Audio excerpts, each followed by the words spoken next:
মালিক তরুণ দত্তের সাথে। তরুণ দত্ত, হ্যাঁ দাদা আমাকে বলবেন যে আমাদের দুইটা প্রোডাক্ট নিয়ে আসছেন, একটা হচ্ছে এইটা একটা ব্যাগিং সিস্টেম, যেটা এটা সাধারণত কিসের ক্ষেত্রে ব্যবহার করা হয়? এটা আপনার আমরা যেটা ব্যবহার করতেছি এটা হলো আমের ক্ষেত্রে ব্যবহার করছি আমরা এই ব্যাগটা।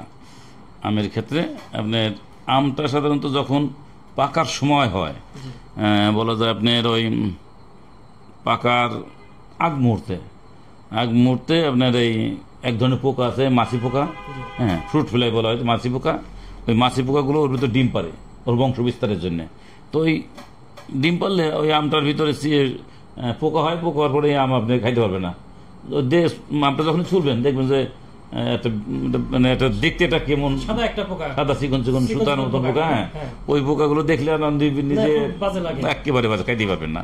তো ওই পোকাটা আপনার সারা শুরুর থেকে মনে করেন যদি বলি আপনার সেই ইসের থেকে গুটি আসার পরের থেকে আপনি যত্ন করে নিয়ে গেছেন একেবারে লাস্ট মুহূর্তে আপনার ওই পোকাটা এটা আক্রমণ করে আমাদের গ্রাম ভাষায় বলে আঠি দাঁড়ানো আর কি, মানে আমের আঠি হয়ে যায় তারপরে পাকে।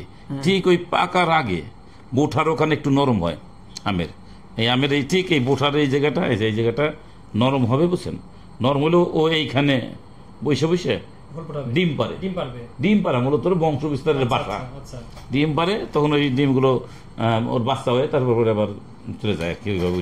তা এই আমগুলো যদি আপনি মনে করেন যখন বড় হয়ে যাবে, আমের আঠি হয়ে যাবে শক্ত, তখন আপনি এই আমগুলো এই ব্যাগটা পরাই দিবেন। ব্যাগটা পরাই দিলে ও দেখা গেল আপনার ওই পোকাগুলো আর আমে বসতে পারবে না, তখন আমটা ভালো থাকবে। এই যেটা করে না পলিথিনের ভিতরে একটা গরম সৃষ্টি হয়, গরম যে পৌঁছে যেতে পারে আমটা, বুঝছেন? আর এখানে সেইটা হয়, এখানে থাকে একটা কার্বন থাকে ভিতরে একটা কার্বন আছে দেখেন, এই কার্বনের কারণে এবং আপনার ওই তাপটা ওইভাবে যায় না ভিতরে, তাপটা ভিতরে যায় না, তাপটা উপর থেকে সরে যায়, আমরা ভালো থাকে। ব্যাগিং সিস্টেমে বাজারে বিভিন্ন ধরনের আম দেখা যায়, ব্যাগিং সিস্টেমে আমগুলো সাধারণত বেশি হলুদ হয়, হ্যাঁ হলুদ কালার থাকে, কোনো স্পট দাগ পড়ে না, পোকায় নষ্ট করে না, আমগুলো বড় হয় বেশি, যার কারণে তখন মানুষ এইগুলো ব্যবহার করতেছে। এটা ব্যাগ একটা ব্যাগ একবারই ব্যবহার করা যায় না, আপনি যেটা নিয়ে যদি যত্ন করেন দুইবার, খুব ভালোভাবে দুইবার ব্যবহার করা যায়। একমাত্র বড় ধরনের যদি ঝড় না হয় তাহলে আপনি এই ব্যাগটা আপনি দুইবার ব্যবহার করতে পারবেন। এটা মনে হচ্ছে কাগজের ব্যাগ, আসলে কি এটা কি কাগজের? এটা কাগজ বলতে পারেন, কাগজের উপরে একটা মোম পালিশ করা আছে এর উপর, বুঝছেন? যদি পানি পড়ে পানিটা সরে যেতেছে, হ্যাঁ, আর ভিতরে কার্বনের একটা লেয়ার আছে, বুঝছেন? আপনার ওই বেশ শক্তই, মোটামুটি খারাপ না, যার কারণে আপনার ঝড় না হইলে সুন্দরভাবে যদি খুলে রাখতে পারেন আপনি, তাহলে আপনি দুইবার ব্যবহার করতে পারবেন, সমস্যা হবে না। প্রাইসটা কেমন পড়ে? এটা আমাদের এখানে বিক্রি হইতেছে আপনার 4.5 টাকা করে।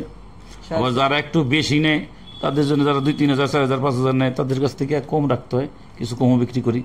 প্রিয় দর্শক, এই ব্যাগগুলো সাধারণত এই যে লেট ভ্যারাইটি আম যেগুলো, এইগুলো যেমন কাটিমন আম আছে, ব্যানানা ম্যাঙ্গো আছে, এবং এই ফুজলি জাতীয় এই লেট ভ্যারাইটি আম্রপালি, এই ধরনের আমি বেশি ব্যবহার করি। কারণ এই সময় কিন্তু আমের একটু দাম বেশি থাকে, 100 টাকা 200 টাকা ক্ষেত্রে বেশি, আরো বেশি দাম থাকে। এক্ষেত্রে একটা আমের ক্ষেত্রে 4-5 কেজি একটা 1 কেজি হয়। এই ব্যাগগুলো ব্যবহার করলে 4 টাকা, সর্বোচ্চ 4 টাকা, 4.5 টাকা, 5 টাকা এর মধ্যেই থাকে। তাহলে এই আমগুলো যদি মানসম্মত হয় এবং কালারটা অনেক সুন্দর হয়, এই কারণে এই ব্যাগটা ব্যবহার করা অত্যন্ত সাশ্রয়ী এবং স্বাস্থ্যসম্মত। আমি আরেকটা ব্যাগ দেখতেছি এখানে, এই যে একটা বড় ব্যাগ, এটা আসলে বড় ব্যাগ। এই ব্যাগটা আমরা ব্যবহার করি কলার জন্য, হ্যাঁ, ব্যানানা, হ্যাঁ, কলার জন্য এই ব্যাগগুলো ব্যবহার করি। এইগুলোর এই ব্যাগ ব্যবহারের প্রচলনটা আমাদের বাংলাদেশে এখন সেভাবে শুরু হয় নাই। এইটা আপনার ফিলিপাইনে তো কলার চাষ বেশি হয়, ওখানে ওরা সবাই আপনার এই ব্যাগ ব্যবহার করবে। এই ব্যাগ ব্যবহার কেন ব্যবহার করে? কেন যে কলার উপরে বিভিন্ন দাগ পড়ে যায়, যেমন জুনি পোকা বা অন্যান্য পোকায় কলার উপরে চামড়া খাওয়ার পর কালো কালো দাগ হয়ে যায়, ভিতরে শক্ত হয়ে যায় সেই কলাগুলো, তখন আর মানুষ খাইতে চায় না। কলার উপরে দাগ পড়ে, কলার উপরে একটা পোকা বসে, বিটল পোকা। এই বিটল পোকা যখন কলার উপরে বা মোচার উপরে বা পাতার উপরে হাঁটে তখন কিন্তু এই স্পটগুলো পড়ে যায়। আর এই বিটল পোকা থেকে মুক্ত করার জন্য এই কলার মূলত এটা, আর এরপরে আবার এটা ব্যবহার করলে কলার যে তাপমাত্রা একটা ব্যাপার আছে, তাপমাত্রা কম থাকার কারণে, তাপের কমের কারণে কলাগুলো কালারটা খুব সুন্দর থাকে, একেবারে হলুদ থাকবে। আর একটা জিনিস আমরা দেখছি, এই ব্যাগ যারা ব্যবহার করে সেই কলাগুলো বড় হয় বেশি। যেমন আমরা বাইরে কলা অনেকে বিভিন্ন মেডিসিন দিয়ে কলারে বড় করে, কিন্তু এখানে আপনাকে তা করতে হবে না। এইটার কারণে বাইরের থেকে ওই আবহাওয়া কোনো ক্ষতি করে না, যেটা বলেন ওই যে বিটল পোকায় ক্ষতি করতেছে না, যার কারণে কলাটা বড় হয় বেশি এবং ওর কালারটা থাকে সুন্দর। এখানে একটা বিষয় আমরা দেখি যে শীতকালে কিন্তু কলা খুব একটা বড় হয় না, এর মানে একমাত্র কারণ কলা মানে এই ঠান্ডা বা কলার একটা তাপমাত্রা আছে, যে তাপমাত্রা যদি বেশি একটু ভালো হয় তখন কলার সাইজটা ভালো হয়, কালারটা সুন্দর হয়।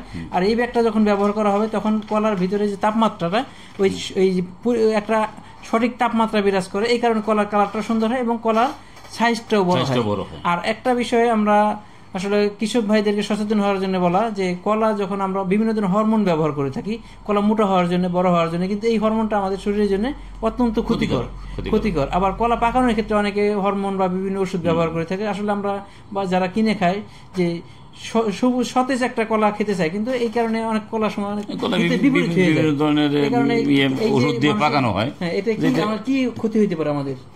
এই ক্ষতির ব্যাপারটা আসলে ডাক্তাররা আরো ভালো বলতে পারবে, তো ক্ষতি হয় এটাই বলতে পারবো, কিন্তু কোন ধরনের ক্ষতি হতে পারে এই ব্যাপারটা আমার অতটা কলার ব্যাপারে জানা নাই। আমরা তো জানি যে যদি আমরা বিষ খাই, বিষ তো বিষে শরীরের বিভিন্ন অঙ্গ প্রত্যঙ্গ ক্ষতি হতে পারে, ক্যান্সার হতে পারে, হার্ট কিডনি ড্যামেজ হতে পারে, ফুসফুস নষ্ট হতে পারে, বিভিন্ন ক্ষতি হতে পারে। তার মানে আমরা চাই যে বিষমুক্ত ফল খাওয়ার জন্য। আর আরেকটা বিষয় আমাকে দাদা বলবেন, সেটা হলো যে এই যে ব্যাগটা আমরা কলার কোন পর্যায়ে গিয়ে ব্যাগটা আমরা পরাবো? কলার এইটা আপনি যখন আপনার কলা চাষ যারা করে তারা হয়তো জানে জিনিসটা, যে কলার তো মুসা বেড়ে পর একটা পর্যায়ে গেল কলার ফানাগুলো বাড়িতেছে বেশ কতগুলো, লাস্টে মুসাটা ছোট থেকে যায়, ওই সময় কলার মুসাটা কাটে ফেলায়, ওই মুসাটা কাটার পরে এইটা পরাই দিবে। এটা আপনার এরকম আছে ঢুকাই দিয়ে কলার ঢুকাই দিয়ে উপরে বাঁধতে দিল, বুঝছেন, এই ব্যবস্থা করে বাঁধতে দিলে আপনার কলারের ভিতরে থাকলো, নিচেও হালকা করে বাঁধতে দিবে, বুঝছেন, থাকবে। এবং এটা একটা জিনিস কি আপনি যদি সাবধানে সতর্কতার সাথে ব্যবহার করেন, এটা দুইবার ব্যবহার করা যায়, এবং দামও কম, বেশ কম। আপনার মনে করেন 50-60 টাকা পরে এক একটা পিসের দাম, এত বড় একটা প্যাকেট মাত্র 50-60 টাকা দাম পড়ে, 50 থেকে 60 টাকার মধ্যে বিক্রি হতেছে। আমরা যদি দুইবার ব্যবহার করি সেক্ষেত্রে আমাদের সর্বোচ্চ একবারে 30 টাকা 25 টাকা পড়বে, একেবারেই কম। আপনি দুই আলি কলার দাম না, সাইজটা কিন্তু বড় হয়, যখন সাইজটা যখন বড় হবে, কালারটা যেমন প্যাকিং আমরা বাজারে দেখি প্যাকিং করা আমগুলো কিন্তু কালারটা অনেক সুন্দর হয়। এই ক্ষেত্রে কলাটা একটা সতেজ বিদেশি জীবন দেখা যায়। এরা সাধারণত কলাগুলো অত্যন্ত স্বাস্থ্যসম্মত। আর একটা সবচেয়ে বড় কথা হলো যে আমাদের এটা একটা স্বাস্থ্যসম্মত ফল, আমরা কলাকে জান্নাতি ফল বলি। আসলে অত্যন্ত পবিত্র বা মানে কলা স্বাস্থ্যকর ফলের কারণে একটা ফল, কিন্তু দেখা যায় যে আমরা যখন কেমিক্যাল ব্যবহার করে বা বিভিন্ন হরমোন ব্যবহার করে ব্যাপারটা সেটা থাকতেছে না। তার মানে কৃষক যদি এটা ব্যবহার করে তাহলে কৃষকের কলা বড় হবে বেশি, কালারগুলো সুন্দর থাকবে, হলুদ কালার থাকবে, কলাগুলো একসাথে পাইকে আসবে। পাকানোর জন্য তার কোনো মেডিসিন ব্যবহার করতে হবে না, আর কলা বড় করার জন্য তার কোনো মেডিসিন ব্যবহার করতে হবে না। হ্যাঁ, এই জন্য আপনার এটা কৃষক যদি ব্যবহার করে কৃষকের বিশাল উপকার হবে, এবং আমরা যারা কলা খাই আমাদের জন্য ভালো হবে, আমাদের শরীর স্বাস্থ্য এখনো সেরকম চলে না। কোন কোম্পানি এটা বর্তমানে আপনার বাংলাদেশ ইস্পাহানি কোম্পানি, এরা এইটা আনছে, আনছে। এখন অন্যান্য কোম্পানি এগুলো নিয়ে কাজ করতেছে, তারাও আনবে। এই বায়োপেস্টিসাইডটা ইস্পাহানির একটা বড় ভূমিকা। এরা কিন্তু বায়োপেস্টিসাইড বা এই ফলের যে ব্যাপারগুলো আছে এইগুলো আনতেছে। এর কারণ আছে, একটা জিনিসটা ঘটনা বলি। ইস্পাহানি কিন্তু চা রপ্তানি করে বিদেশে, বুঝছেন, এটা অনেকে জানে কিনা জানি না। চা রপ্তানি করে, প্রচুর পরিমাণ চা ইস্পাহানি রপ্তানি করে বিদেশে। আপনি কোনো বিষাক্ত চা ধরো আগে এত 1 মাস 2 মাস 3 মাস আগে পাতা ভালো রাখার জন্য তো চাতে ওষুধ ব্যবহার করতে হয়। যদি আপনার বিষাক্ত কোনো কিছু ব্যবহার করে সেই চা কিন্তু বিদেশিরা নিবে না। তাই ওরা ওই কারণেই ওই চা ভালো রাখার জন্যে, চায়ের পোকা মারার জন্য ওরা এই বায়োপেস্টিসাইড যেটা আমরা বলতেছি, জৈব বলাইনাশক, এইগুলো ব্যবহার শুরু করে ওদের কারণে। পরবর্তীতে আস্তে আস্তে এটা আমাদের বাংলাদেশে অর্গানিক ফুড তৈরি করার জন্য বা এই পেস্টিসাইড মুক্ত সবজি তৈরি করার ক্ষেত্রে একটা বড় ভূমিকা আছে, নিঃসন্দেহে এটা বড় ভূমিকা আছে ইস্পাহানির।